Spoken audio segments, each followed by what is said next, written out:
So what's up mo mga kalingap? Magandang araw po sa inyong lahat. At welcome back po sa ating YouTube channel, Kalingap Derek, also known as Tiny. Yan po.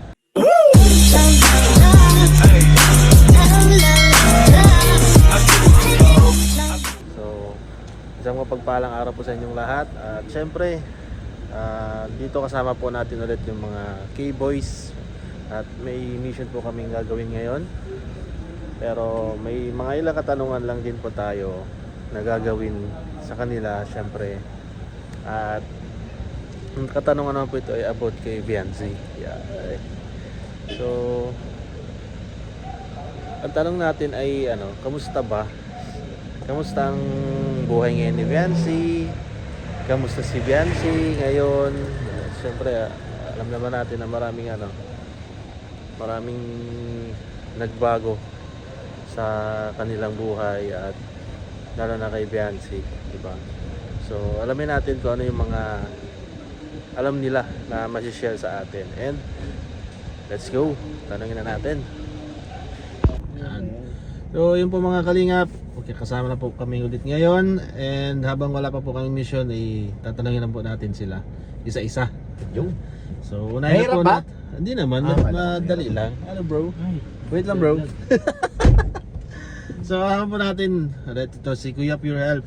Alam mo, maganda araw mga insan. So, yung tanong natin Kuya Pure ay anong masasabi mo ngayon sa buhay nila Viancy? Kung kukumpara mo yung noon at ngayon. Kumbaga noon nasa number 5 siya. Ngayon nasa number 9 na. 9 na? Oo, kasi pag nakagraduate 10 na 'yon. Kasi Oo. di ba naman siya nakagraduate ng college, yun ang doon ay. At napakalaki na ng pinagbago ng buhay ni Viancy, guys. Kumbaga, konti na lang, si Papa Eds na lang kulang. Papa Eds na lang, isa na lang, no? Yun na lang pala ang Pag nakuha si Papa Eds, aray ko. Siya na 'yon. Kompleto na. Kompleto na. Ay. At syempre kay Viancy, anong nakikita mo sa kanya na yan? May mga pagbabago ba? Or Meron. Normal naman, nagbabago yung tao kasi lalo siya palaki pa lang. Lalo siyang gumanda ngayon. Dati kasi, kumbaga mahiyain, ngayon naging na siya. Mahiyain pa rin, pero nag-iba naman. Oh. At ano ba mga kalingap, pinapansin ko kay Viancy, naging siya. Kumbaga dati, kasi pagkasama ang mga K-boys nun, parang ang hirap, parang ilang na ilang siya. Bago pa lang siyang scout. Ngayon, hindi na mas na siya, malapit na sa mga kuya niya, sa tatay niya. Kaya yun ang nat kay Viancy. hirap siya dating parang sa mga K-boys. Pag nakikita niya kami napunta sa kanila, parang hindi niya alam kung anong gagawin niya. Mga taranta ngayon, hindi na. Kaya punta natin doon baga, nung last vlog. Parang parang magkakapatid na lang. Wala, hindi na siya nailang. Ganito. Yan ang kay Viancy. At saka yung nakita ko naman, porsigido rin talaga makatapos sa pag-aaral. Siya naman ang goal din ng Kalingap. Kaya siya tinulungan. Bukod sa napabahayan na siya, yung pag-aaral. Kailangan matapos niya. Yes. Yun ang number 1 na ng Team Kalingap. Ang makapag-aral sila lahat ng beneficiary. Huwag po nating pababayaan ang pag-aaral natin. Yes, mag-aral. Mag-aaral lang mabuti para Sana asawa, aral muna. aral muna. Madali na ang niyan. Madali na. Maganda naman si Viancy Ay, sus. Makakapaghintay naman yan si Napakadali. Papa Eds, Papa Eds Kaya willing to wait naman daw. willing to wait talaga yan, syempre. Ano pa? Kaya ayun po, narinig po yung side ni Kuya Pure Help, no? And ayun, maraming salamat Kuya Pure. And tanongin naman natin yung iba mamaya. Yes. Thank you po. So yun po mga kalingap, ngayon kasama tayo ulit ngayon sa kalingap. At syempre gwapong-gwapo to, Kalingap Carl. Hey, shout out Ayan. po. Long time no see bro. Oo nga, tagal na rin bro. Tiny. Ilang Ano bang atin weeks na ngayon rin. bro? Anong atin ngayon? Ano lang bro, ano lang masasabi mo dun sa buhay ni Viancy noon at ngayon? Noon at ngayon. Noon kumpara ngayon. Kasi pag sinabi natin yung buhay ni Viancy noon tapos ngayon, sobrang laki ng pinagbago. Sobrang laki ng, alam mo yun yung dating hindi naman natin sabihin natin na dating nasa baba, ngayon medyo umangat-angat na. Kasi alam naman natin dati na before siya matagpuan ng Kalingap, is yung buhay nila hindi na naman ganun kaano. Dati naglalaba siya nun, di ba? Naglalaba siya nun sa dagat, naglalaba. Tapos yun, kung ano natin yung buhay ni Viancy ngayon, ang sobrang laki ng pinagbago. Ay syempre, unang-una sa lahat, tinaman natin yung bahay nila ngayon, guys. Grabe. Malamansyon. Malamansyon. Siyempre, sa tulungan ni Kalingap Rab, siyempre ng mga sponsors. And kung ano pa bro, kasi kung sa tinatin sa bahay, malaki na yung bahay nila kumpara dati. And siguro naman ngayon, nakakain na sila ng 3 beses sa may isang tindahan na araw. sila. May tindahan na sila, may sila. pang-negosyo na sila. So, sobrang laki ng pinagbago ng buhay ni Viancy noon at ngayon. Yan.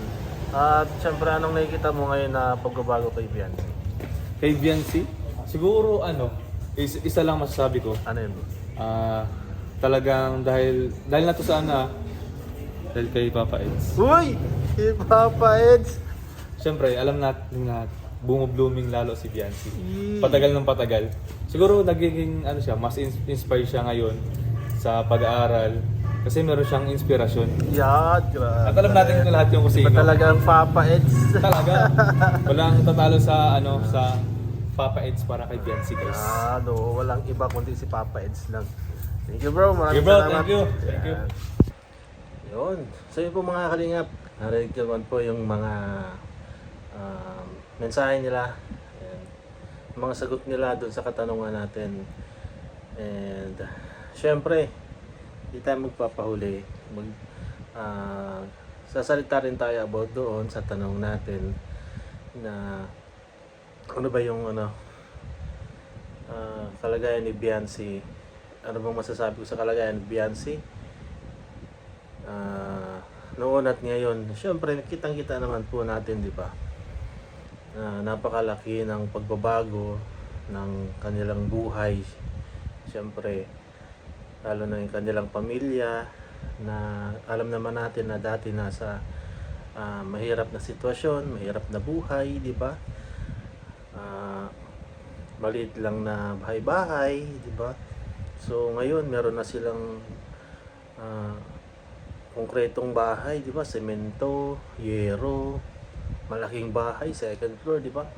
So ang galing ng Kalingap magbigay ng tulong sa mga beneficiaries nila at syempre sa gawin na rin ng Panginoon yun na andyan siya parati para sa atin, para gabayan tayo, para makatulong tayo sa ibang taong mga nangangailangan. Kaya napakasayang tingnan kapag may mga natutulungan tayong ganyan, di ba? Lalo na sila Kuya Bal, sila Kalingap Rab na nakakagawa ng pabahay, nagkakaroon ng mga scholars, pinapaaral nila, di ba?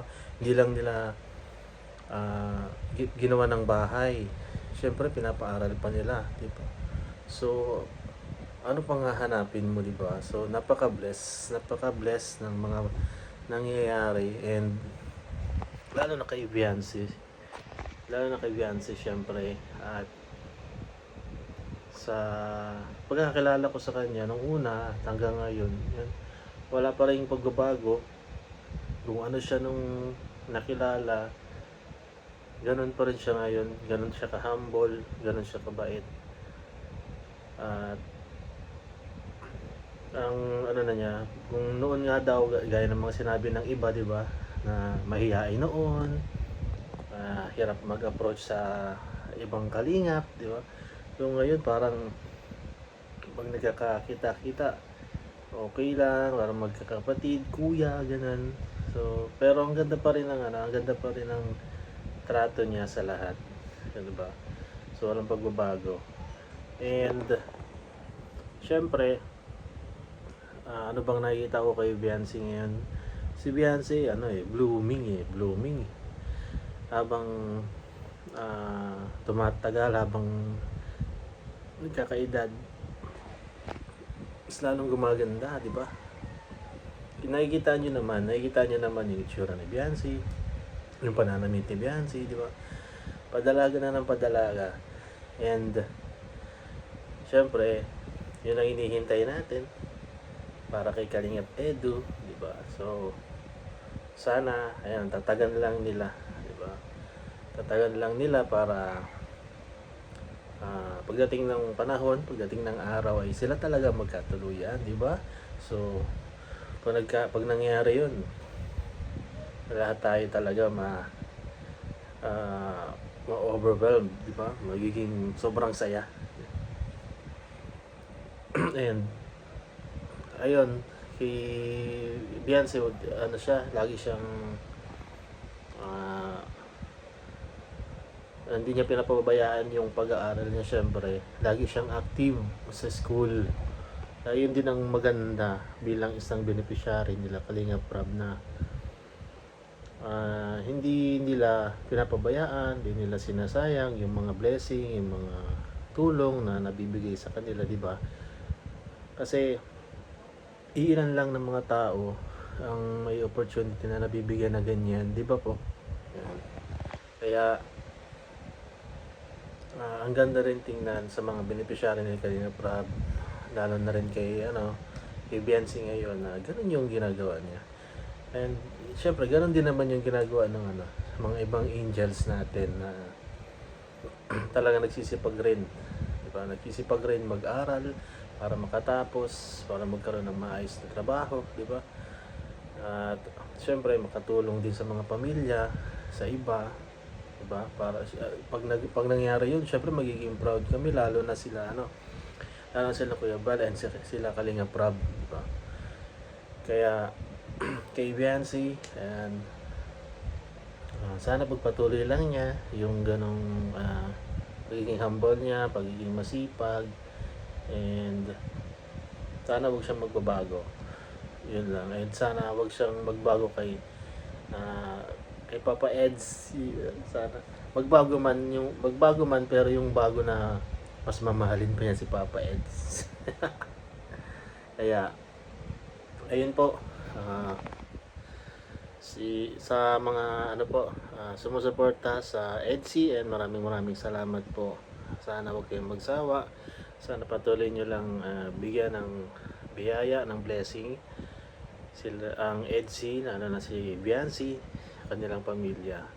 At syempre kayo rin po, kayong mga sumusuporta, mga nag-i-sponsor, ayan, sana mas biyayaan pa po kayo ng Panginoon para makatulong pa po kayo sa ibang tao, hindi lang sa Kalingap syempre, kundi sa ibang mga tao na nakikita nyo na karapat dapat tulungan, diba?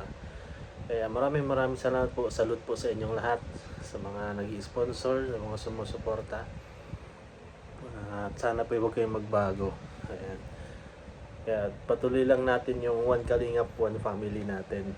Ayan. So maraming salamat po sa inyong lahat, at maraming salamat po sa nanood ng ating video, and sa mga sumusuporta po sa aking YouTube channel. Ayan, maraming salamat po. At ayun po, maraming salamat ulit. Sana huwag niyo pong kalimutan na suportahan si Kuya Bal Santos Matubang, Ate Edna, Kalingap Prab, Jack K-Boys po, Kalingap Tahanan, at ang inyong lingkod po, Kalingap Derek, also known as Tiny. So, maraming salamat po. God bless po, and bye-bye.